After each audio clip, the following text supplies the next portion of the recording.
کتاب پڑھ رہا تھا امام غزالی رحمۃ اللہ تعالی علیہ کی، اس میں بہت اہم چیزیں آپ نے بیان فرمائی۔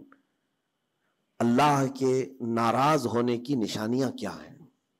بندہ کیسے پتا کرے کہ اس کا رب اب اس سے راضی ہے یا ناراض ہے؟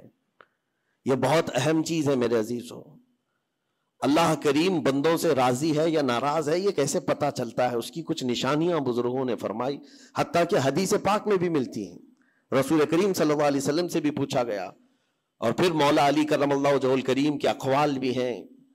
آج ہمیں ان چیزوں کی طرف خاص نظر کرنے کی ضرورت ہے۔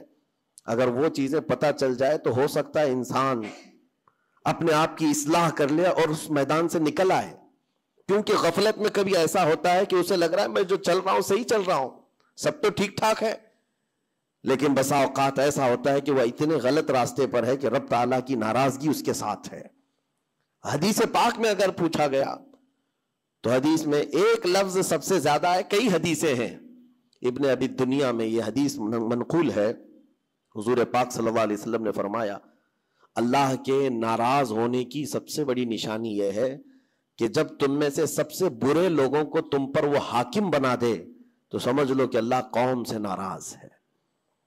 برے لوگ، آج تو یہ تو لوگوں میں زبان زد ہو گیا ہے جملہ کہ حاکم جو ہوتے ہیں وہ گنڈے ہوتے ہیں، موالی ہوتے ہیں، جو سیاست میں جاتے ہیں، حکومت کرتے ہیں، وہ سب کے سب چھٹے ہوئے بدماشوں میں سے آتے ہیں۔ ایک طرح سے لوگوں میں ایک بات مشہور ہے، اور اس کو تو اب نارملی لیا جا رہا ہے۔ کوئی اچھا آدمی جاتا بھی ہے تو اس کو پوچھا جاتا ہے تجھے کیا ہو گیا کہ تو اس میدان میں آ گیا؟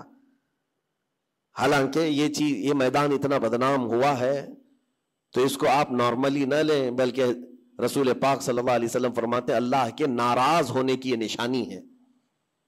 اور دوسری نشانی فرمایا کہ جب اللہ کریم ناراض ہوتا ہے تو بارشوں کو روک لیتا ہے، بے موسم بارش آنے لگتی ہے۔ اگر بغیر موسم کے الگ الگ انداز سے بارشیں آنے لگ جائیں تو سمجھ لو کہ رب تبارک و تعالیٰ کی غضب کی نشانی ہے اور اس کی ناراضگی کی نشانی۔ پھر تیسری چیز اسی حدیث میں یہ فرمایا گیا کہ رب تبارک و تعالیٰ لوگوں کے رزق سے برکت ختم کر دیتا ہے، اس کی ناراضگی کی یہ نشانی ہے۔ اب برکت ختم ہونے کے طریقے بہت سارے ہیں، اب اس کو میں آپ کو بتاتا ہوں، لیکن مجھے جو بات بہت اہم لگی اور دل پر لگی، مولا علی کرم اللہ وجہہ الکریم ایک بار بیٹھے ہوئے تھے، تسبیح پڑھ رہے تھے، ایک شخص آیا اور بہت بپھرا ہوا تھا، پریشان حال تھا۔ دروازہ کھٹکھٹایا، اندر آیا، مولا علی کرم اللہ وجہہ الکریم نے پوچھا کیا بات ہے، کیوں اتنا پریشان ہے؟ کہا کہ میں لٹ گیا، اتنا برباد ہو گیا ہوں، میں کیا کروں، مجھے کچھ سمجھ میں نہیں آتا۔ یہ کئی لوگوں کی زندگی میں چلتی ہوئی بات میں آپ کے سامنے رکھ رہا ہوں۔ آج سے 14 صدی پہلے یہی سیم مسئلہ لے کر کے آیا جو آج بہتوں کے ساتھ یہ چل رہا ہے۔ پوچھا آپ نے کیا ہوا ہے؟ کہا اچھا خاصا میرا بزنس چلتا تھا، اچانک رک گیا، اچھی خاصی تجارت تھی، مال بہت آتا تھا، سب اچانک بند ہو گیا۔ اب تو پوزیشن یہ، حال یہ ہے کہ جس چیز میں ہاتھ لگاتا ہوں نقصان ہی ہوتا ہے۔ اور اس نے یہ بھی کہا کہ اگر میں سونے کو بھی ہاتھ لگاؤں تو ایسا لگتا ہے مٹی بن جائے گی، ساری چیزیں ختم ہو گئی ہیں۔ وہ رویا جا رہا تھا اور کہا کہ مجھے اس کا سبب نہیں پتا ہے، کیا ہو رہا ہے کیا نہیں ہے۔ مولا علی کرم اللہ وجہہ الکریم نے ایک ہی چیز فرمایا، کہا کہ میں تیرے سبب کو پہچان لیا، یہ جو چیزیں ہو رہی ہیں تیرے ساتھ میں تیرے سبب کو پہچان لیا۔ کہا کیا ہے؟ کہا کہ رب تبارک و تعالیٰ تجھ سے ناراض ہے ان گناہوں کی وجہ سے جو تو جان بوجھ کر کنٹینیو کرتا ہے، روزانہ جاری رکھا ہوا ہے۔ میرے عزیزوں، لوگوں کے ہاں آج یہ سب چیزیں ہیں، لیکن وہ اس چیز کی طرف نہیں آتے کہ کون سے گناہ ان کے ساتھ چل رہے ہیں۔ جب بندہ گناہوں پر مصر ہو جاتا ہے، اصرار کا مطلب کنٹینیو کر رہا ہے، تو یہ نشانی ہے۔ خاص طور پر مولا علی کرم اللہ وجہہ الکریم نے فرمایا کہ اس کا رب اس سے ناراض ہے، اللہ ناراض ہے، اس کو توبہ کی توفیق نہیں مل رہی ہے، اس کو باز آنے کا موقع نہیں مل رہا ہے۔ اس نے پوچھا کہ میں کیسے پتا کروں کہ کون سے گناہ چل رہے ہیں اور کن گناہوں کی وجہ سے میرے رزق کی برکت ختم ہو رہی ہے؟ حضرت مولا علی کرم اللہ وجہہ الکریم نے فرمایا کہ تجھے پتا ہے، احساس کرنا ہوگا، احتساب کرنا ہوگا، کچھ چیزیں ایسی ہیں جن کو تو روز کر رہا ہے۔ اگر فجر کی نماز کے لیے نہیں اٹھتا ہے، نماز نہیں ہوتی ہے تیری، تو یہ تو گناہ کبیرہ ہے، گناہ کبیرہ ہے، یہ زنا سے بڑھ کر کے گناہ ہے نماز کا ترک کرنا۔ تو یہ اگر تیری زندگی میں کنٹینیو جاری ہے تو گویا کہ تو حرام پر حرام، کبیرہ پر کبیرہ کرتا ہوا اس قدر اصرار کرتا جا رہا ہے، تو تیرے رزق کی برکت کہاں رہے گی؟ ختم ہو جائے گی۔ تیرے دل کے اندر اللہ تعالیٰ نے سختی پیدا کر دی ہے۔ میرے عزیزو، آج کے حالات میں اگر کوئی اس طرح کا معاملہ لے کر کے آئے، بابا کے پاس فوراً بھاگے گا کہ میرے روزی پر کسی نے بندش کر دی ہے، روک لگا دی ہے، کسی نے جادو ٹونا کر دیا ہے۔ اس کو اپنی فکر نہیں ہے کہ اس کے عمل کیا ہے، لیکن باباؤں کے پاس جانا ہے، کسی مولانا کے پاس جانا ہے، کسی عامل کے پاس جانا ہے۔ دکان میں اچھی تجارت چل رہی تھی، اچانک بند ہو گیا، اور بابا بھی یہ نہیں کہتے کہ توبہ کر لے تو صحیح ہو جائے گا، نہیں، وہ اس کے رشتہ داروں میں سے کسی نے بڑا کچھ کر دیا ہے، اس کو یہی سجیسٹ کیا جائے گا۔ اور یہ ایسا خطرناک ماحول ہے، آپ میں دیکھ رہا ہوں، کوئی بھی اٹھ کر کے جاؤ کسی عامل کے پاس آپ جاؤ، کہا جائے گا کہ بڑا کچھ کیا ہے آپ کے ساتھ، بڑا کچھ کیا ہوا ہے، تمہاری روزی پہ بند باندھا ہوا ہے، تمہاری تجارت پر جو ہے روک لگائی گئی ہے۔ کون کیا ہے؟ تمہارے چاہنے والوں میں سے، رشتہ داروں میں سے، اور اس بندے کو رشتہ داروں کا کی دشمن بنایا جاتا ہے۔ وہ ہر ایک پر نظر رکھتا ہے، پھپھو نے کیا کہ ماموں نے کیا کہ چاچا نے کیا، فلاں نے کیا، سارے رشتہ داروں پر اس کی شک کی نظر ہے۔ یہ قطع رحمی کا ایک بہت بڑا مظہر اس کو بنایا جا رہا ہے۔ کتنے گھروں کو اس طرح باباؤں نے توڑ رکھا ہے، اور انجانے میں یہ دماغ میں یہی بیٹھا کر کے رکھا ہے کہ نہیں، میری روزی پر انہوں نے بندش باندھی ہے۔ یقین کے ساتھ کسی کو نہیں معلوم، کاش یہ اگر اس کو بتائے ہوتے ہیں۔ یہ 99% جن کو تکلیفیں ہیں ان کی روزی کے معاملات، ان میں سے 99% کے حالات ایسے ہیں کہ فجر کی نماز نہیں پڑھتے۔ یہ کسی کو توفیق نہیں ہوتی، کسی بابا کو، کسی عامل کو، کہ ان کو تنبیہ کریں۔ فجر کی 2 رکعات رزق کے کئی دروازے کھول دیتی ہے۔ میرے آقا صلی اللہ علیہ وسلم کا فرمان ہے، اور تم بستر پر ٹانگ پھیلا ہے، سوئے ہوئے ہو، اور پھر شام میں اٹھ کر بابا کے پاس جا کر کہتے ہو بندش ہے، کسی نے باندھ کے رکھا ہے، تم نے خود اپنے اعمال سے باندھا ہوا ہے۔ اور رب تبارک و تعالیٰ فرماتا ہے سورہ فاطر میں، ما یفتح اللہ للناس من رحمت فلا ممسک لها، اللہ اپنی رحمت سے جس کے لیے دروازے کھولتا ہے کوئی اسے بند نہیں کر سکتا۔ یہ رب کا فرمان سنا رہا ہوں، وما یمسک فلا مرسل له من بعده، اور اللہ فرماتا ہے جس کے لیے اللہ روک دے کوئی طاقت اسے کھول نہیں سکتی۔ اللہ نے اگر بند کر دیا ہے تو کوئی نہیں کھولے گا۔ اب یہ رب تبارک و تعالیٰ کس کے لیے بند کرتا ہے، کس کے لیے کھولتا ہے، یہ اس کی شان ہے۔ لیکن ساتھ میں ایک بات اور آپ کو بتا دوں، حضرت ابو سفیان ثوری رحمۃ اللہ تعالی علیہ، حضرت سفیان ثوری کا ایک قول ہے، قسوۃ القلوب عقوبۃ للعاصی، یہ گناہ کنٹینیو جو کر رہا ہے اس کی سزا کیا ہے؟ یہ اللہ تبارک و تعالیٰ کی ناراضگی کی نشانی۔ سزا کیا ہے؟ کچھ لوگوں کو ایسا لگتا ہے مجھے کچھ نہیں ہو رہا ہے، میرا گھر بار سب صحیح ہے، ٹھیک ٹھاک ہے، تو فرمایا اس کی پہلی سزا تو یہ ہے عقوبۃ قسوۃ القلوب، یعنی جو کنٹینیو گناہ کرتا ہے رب تعالیٰ اس کا دل پتھر کی طرح بناتا ہے، سخت ہو جاتا ہے اس کا دل، نہ رب تبارک و تعالیٰ کے نام پر اس کی کبھی آنکھیں بھیگتی ہوئی دکھتی ہے، نہ عذاب قبر کا اسے خوف محسوس ہوتا ہے، نہ محشر کے دن کی فکر، نہ جہنم کے لپکتے ہوئے شعلوں سے اس کا دل دہلتا ہے، نہیں، دل سخت ہو گیا ہے۔ گناہوں پر جو بندہ کنٹینیو اصرار کرتا جاتا ہے اس کا دل سخت کر دیا جاتا ہے۔ یہ رب تبارک و تعالیٰ کے ناراض ہونے کی نشانی ہے، غضبناک ہونے کی نشانی ہے۔ اور ایک نشانی یہ فرمائی ہے، تابعین نے فرمایا کہ اگر بندے کو عبادت کرنے میں مزہ نہیں آتا تو سمجھ لو کہ رب تعالیٰ اس سے ناراض ہے، توفیق چھین لیا۔ نماز پڑھنے میں دل نہیں لگتا، اور اگر وہ نماز کی اذان کی آواز سن کر کے بھی لاپرواہی برتتا ہے تو فرمایا گیا یہ اس بات کی علامت ہے کہ اس کا رب اس سے راضی نہیں ہے۔ اور جس سے مولا راضی ہوتا ہے کڑاکے کی ٹھنڈیوں میں بھی اس کو بستر سے اٹھا کر اپنے دربار میں لاتا ہے۔ جس سے رب تبارک و تعالیٰ راضی ہے اس کو اپنے دربار میں لگائے رکھتا ہے، وہ رات ہو کہ دن ہو کہ صبح ہو کہ دوپہر ہو، وہ بندہ دوڑا ہوا رب تعالیٰ کے حضور پہنچ جاتا ہے۔ میرے عزیزو، اپنی اپنی فکر کریں ہم کس کیٹیگری میں چل رہے ہیں۔ کہیں ایسی زندگی نہیں گزر رہی ہے کہ ہمارا رب ہم سے راضی نہ ہو، ناراض ہو۔ پھر پوچھا گیا کہ اگر اللہ تبارک و تعالیٰ ناراض ہے تو پھر دولت کی ریل پیل گھر بار ساری چیزیں ہیں. فرمائے یہ بھی ایک نشانی اللہ کی ناراضگی کی کہ گناہ کنٹینیو ہونے کے باوجود اگر تمہارے مال میں کمی نہیں آ رہی ہے, روزانہ بڑھتا جا رہا ہے, تو خوف کھاؤ کہ اللہ بڑے عذاب کا تمہارے لیے تیاری فرما رہا ہے. آخرت میں تمہارا کوئی حصہ نہیں ہوگا, سب کچھ دنیا میں دے دیا جائے گا اور تمہارے لیے بڑے عذاب کی تیاری ہو رہی ہے. اگر گناہوں کی وجہ سے پکڑ نہیں ہوئی اور تمہارا مال اور یہ ساری چیزیں چل رہی ہیں, تو یہ اس بات کی علامت ہے کہ بڑے عذاب کی تیاری ہے. عزیزان گرامی وقار, کوئی اس بات کے لیے خوشحال ہو کر کے نہ رہ جائے کہ میرا تو کچھ نہیں ہے, سب کچھ اچھا چل رہا ہے, گناہ بھی کر رہا ہوں, جھوٹ بھی بول رہا ہوں, نعوذ باللہ من ذالک, آنکھیں بھی بدکاری کر رہی ہیں, کچھ تو زنا میں بھی ہیں, کچھ ڈکیت میں بھی ہیں, چوری میں ہیں, پتہ نہیں کیسی کیسی بلاؤں میں مبتلا ہیں, لیکن ان کا حال یہ ہے کہ نہیں ٹھیک ہے, دولت کی ریل پیل سب اچھا خاصا ہے, مال سب کچھ فراوانی ہے. تو یہ مت سمجھنا, قرآن کہتا ہے وَلَا يَحْسَبَنَّ الَّذِينَ يَبْخَلُونَ بِمَا آتَاهُمُ اللَّهُ مِنْ فَضْلِهِ. ایک جگہ وَلَا يَحْسَبَنَّ الَّذِينَ كَفَرُوا أَنَّمَا نُمْلِي لَهُمْ خَيْرٌ لِأَنفُسِهِمْ إِنَّمَا نُمْلِي لَهُمْ لِيَزْدَادُوا إِثْمًا وَلَهُمْ عَذَابٌ مُهِينٌ.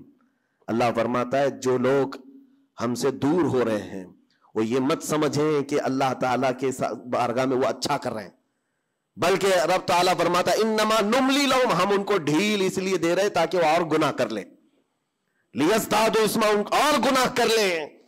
پھر ایک دن اچانک دردناک ذلت والا عذاب ہوگا, ذلت والا عذاب ہوگا. قرآن پاک میں رب تعالیٰ فرماتا ہے وَلَا تَكُونُوا كَالَّذِينَ نَسُوا اللَّهَ فَأَنسَاهُمْ أَنفُسَهُمْ. تم ان لوگوں کی طرح مت ہونا جو اللہ کو بھول گئے, جو عبادت سے دور ہوتا ہے. یہ اللہ کے غضب کی نشانی ہے, اللہ اس سے ناراض ہے. اگر عبادات میں نہیں آ پا رہا ہے, نمازیں اس کی کمپلیٹ نہیں ہو رہی ہیں, تو اللہ ناراض ہے اس سے. اور قرآن میں رب تعالیٰ فرماتا ہے, یہ سورہ حشر کی آخری آیتوں میں سے ہے, مشہور آیت, وَلَا تَكُونُوا كَالَّذِينَ نَسُوا اللَّهَ, جو اللہ کو بھول گئے تھے ویسے مت بنو, ورنہ کیا ہوگا. رب فرماتا فَأَنسَاهُمْ أَنفُسَهُمْ, اللہ ان کو خود اپنے آپ کو بھلا دے گا. یعنی تمہیں ایسا بنا دیا جائے گا کہ تم کو خود یاد نہیں ہوگا تم کون ہو, بھول جاؤ گے. قیامت کے دن بھی ایسے بہت ہوں گے جن کو خود پتہ نہیں ہوگا کہ کیا تھے, بلکہ مرنے کے وقت بھی کئی لوگ اپنا نام تک بھول جاتے ہیں. ان سے پوچھا جائے, اسی لیے تو کلمہ پڑھنے کی تلقین کی جاتی ہے کہ آپ وہاں بیٹھ کر کے کلمہ پڑھتے رہو, ورنہ وہ بھولتا چلا جائے گا, بھولتا چلا جائے گا. ایسی کیفیت میں آتا ہے بندہ کہ وہ خود اپنے آپ کو بھول جاتا ہے. اور رب تعالیٰ فرماتا ہے کہ جن لوگوں نے اللہ کو بھلا دیا, اللہ ان کو بھلا دے گا خود کا, ان کی ذات ایسی بن جائے گی کہ وہ خود اپنے آپ کو بھول چکے ہوں گے. عزیزان گرامی وقار, جو نشانیاں بتائی گئی ہیں ان کو چن چن کر کے دیکھو, کہیں میری زندگی میں آ تو نہیں گئی ہیں. دل کا سخت ہونا یہ بہت بڑی علامت ہے. اور دل سخت ہے یہ کیسے پتا چلے؟ فرمایا گیا کہ مسجد میں اگر زیادہ دیر بیٹھنے کی خواہش نہیں ہوتی ہے تو دل کالا ہے. اگر قرآن پڑھنے میں دل نہیں لگتا ہے تو دل سخت ہو چکا ہے. اٹھاؤ قرآن ہاتھ میں, دیکھو کتنی دیر پڑھ سکتے ہو, اور موبائل کو گھنٹوں چلا سکتے ہو. موبائل کی اسکرین پر تم آنکھیں جمائے بیٹھے رہتے ہو, جبکہ اسی موبائل میں قرآن بھی ہے لیکن وہ کھلتا نہیں ہے. اور قرآن اگر نہیں کھل پا رہا ہے تم سے, اور صفحہ دو صفحہ نہیں پڑھ پا رہے ہو, تو تمہارا دل کالا ہو چکا ہے, دل سخت ہے. یہ 3 علامتیں تو مشہور ہیں. فرمائی گئی کہ اور تیسری بات یہ ہے کہ تمہارے جیب میں پیسے ہوں اور کوئی سائل اور فقیر آیا اور تم اس کے لیے صدقہ نہیں کر پا رہے ہو تو دل تمہارا پتھر ہو چکا ہے. یہ دل کے سختی کی علامت ہے. اور قسوۃ القلوب عقوبۃ للعاصی, یہ کہا گیا ہے دل کا سخت ہونا یہ تو رب کی طرف سے بہت بڑی سزا ہے, بہت بڑی سزا ہے. گنہگار کی سزا یہاں سے شروع ہوتی ہے. اور پھر آپ کو ایسا لگ رہا ہوگا کہ دل سخت ہو گیا ہے تو کیا ہوگا, اس کو ہلکے میں نہ لیں, ہلکے میں نہ لیں. فرمایا گیا کہ جب دل سخت ہو جاتا ہے تو بندہ کفر تک بھی جا سکتا ہے, کفر تک بھی جا سکتا ہے. دل کی سختی اس کو کفر بھی لے جاتی ہے. بلکہ بزرگوں نے یہاں تک فرمایا کہ جب بندے کا دل سخت ہو جاتا ہے تو اس کے نزدیک ماں سے زنا بھی ہلکا لگتا ہے, بیٹی سے زنا بھی اس کے لیے ہلکی چیز ہے. دل سخت ہے تو جانوروں سے زیادہ ذلیل کام کرنے کو بھی آسان سمجھتا. دل کی سختی اس کو بھیانک گناہوں کی طرف لے جاتی ہے جس کی سوچ بھی نہیں کر سکتے. اسی لیے میرے عزیزوں وہ دل کی سختیاں آنے سے پہلے اپنے رب کو راضی کر لیں، وہ رحمان کو راضی کر لیں۔ آج کے ان حالات کو دیکھ کر کے یہ سب محسوس ہونے لگتا ہے کہ کہیں رب ناراض تو نہیں ہے بندوں سے۔ دعائیں کثرت سے ہوتی ہیں، ہماری دعائیں کہاں جا رہی ہیں؟ اور ظالموں کا ظلم بڑھتا چلا جا رہا ہے، شرین اور فسادی لوگوں کو ہماری گردنوں پر حاکم بنایا گیا ہے۔ یہ سب رب تعالیٰ کے غضب کی علامات ہیں۔ اجتماعی توبہ ہو، اور توبہ کا بھی مطلب یہ نہیں ہے کہ دونوں گال پہ ہم تھپڑ مار کر کے نکل جائیں۔ زندگی پر اس توبہ کے اثرات کا اظہار ہونا چاہیے۔ آج رات کو توبہ کیا ہے، رب تعالیٰ کے حضور سچی توبہ کیا ہے، تو کل اس کی زندگی میں تبدیلی تو آئے۔ رات بھر توبہ کرتا رہا اور فجر میں سو رہا ہے تو کوئی تبدیلی نہیں آئی، یعنی تم نے دل سے اللہ کی بارگاہ میں توبہ ہی نہیں کیا ہے، نہ ہی تمہارے چال چلن میں کوئی فرق آیا۔ یہ توبہ نہیں ہے۔